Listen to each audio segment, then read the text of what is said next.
வாழ்வோம் வாழ்விப்போம். அன்பிற்குரியவர்களே, ஞானவெளி சிந்தனையில் தொடர்ந்து நாம் பார்த்து வருவது ஞான பயணம் இல்லையா? ஞான பயணம் பற்றிய பல்வேறு கருத்துக்களை, நமக்கு தேவையான கருத்துக்களை, உடன்பாடுடைய கருத்துக்களை உன்னிப்பாக கவனித்து வருகிறோம். அந்த வண்ணம் இன்று நாம் சிந்திக்க இருப்பது ஞான பயணம்தான். ஆனால் ஞான பயணத்தில் செல்பவர்கள் எந்த வண்ணம் இருக்க வேண்டும், அது ரொம்ப முக்கியம்.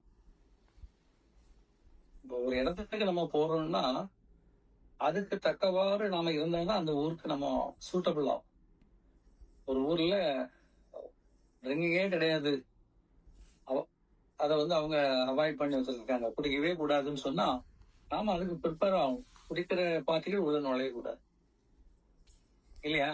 இப்ப மலேசியா, சிங்கப்பூர்லாம் போதை வஸ்துகள்லாம் உள்ள கொண்டு போக கூடாது, யூஸ் பண்ணக்கூடாதுங்கிறது ஒரு பெரிய சட்டமா இருக்குது.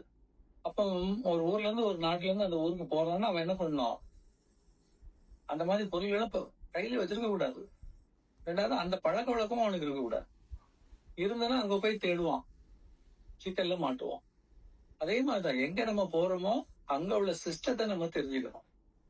அதே மாதிரி இந்த ஞான பயணத்துல நம்முடைய நோக்கம் எதை நோக்கி சென்று கொண்டு இருக்கிறோம்னா, ஒரு பிறவியற்ற நிலையை அடையணும், இறைநிலையில சேரணும். இதுதான் கொள்கை. டேட்டா இதுதான் இல்லையா? எதை நோக்கி நம்ம போறோம்? கன்க்ளூஷன் இதுதான். நம்ம எப்படி இருக்கணும்? பிறவியற்ற நிலை, பிறப்பற்ற நிலை, அது மண்ணில். விண்ணுக்கு எடுத்துக்கிற பொழுது இறைநிலையாக மாறுவது, இறையோடு தன்னை ஐக்கியப்படுத்திக் கொள்வது, அம்மையப்படுத்துறதுன்னு இங்க சொல்லுவாங்க உருவ நிலையில. அங்க அருவ நிலையில வரும்போது நாம் அதனோட ஐக்கியமாகுதல். இந்த கருத்தோட்டத்துலதான் நம்ம பயணத்தை ஆரம்பிக்கணும். ஆனா இந்த பயணம் என்பது எப்ப ஆரம்பிச்சுன்னே நமக்கு தெரியாது. அப்படி ஒரு வாழ்க்கை நிலை இங்க இருக்குது இல்லையா? ஈவன் தோ நம்ம இதுக்கு முன்னாடி இருந்த ஜென்மங்கள் எல்லாம் விட்டுருங்க, இப்ப இருக்கக்கூடிய ஜென்மால இந்த மாதிரி ஒரு உணர்வு நிலை நமக்கு எப்ப இருந்ததுன்னா நிறைய பேட்ட அப்படி இல்லவே இல்லம்பா.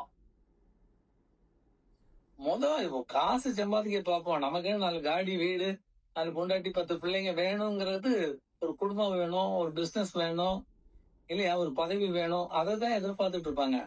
அப்ப அவன்கிட்ட போய் இறைன்னு சொன்னா அதுல ஒரு 25% பீப்புள்கிட்ட நம்பிக்கையே இருக்காது.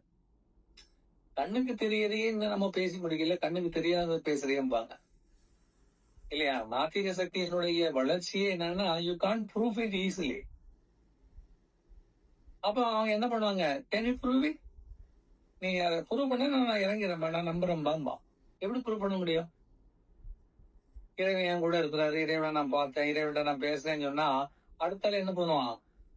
எங்கேயாவது மெடிக்கல் சென்டருக்கு போன்றுவான். நம்மள வரமாட்டாங்க இல்லையா? அவனும் ஒரு சூழல்ல அவசரப்பட்டு பாடாப்பட்டு, யார்கிட்ட பேசுறது, யாரு ஆறுதல் இல்லையே, யார்கிட்ட போய் நம்ம இதுக்கு விளக்கம் கேட்கறதுன்னு புரியாம புலம்புவான் இல்லையா? அந்த நேரத்துலதான் அவனுக்கு தேவைப்படும். மனுஷன் கேட்க மாட்டான்.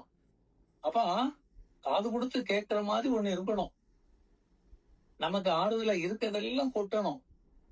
அப்ப அது யார் இருக்கணும்? கல் நெஞ்சாம இருந்தாதான் முடியும்.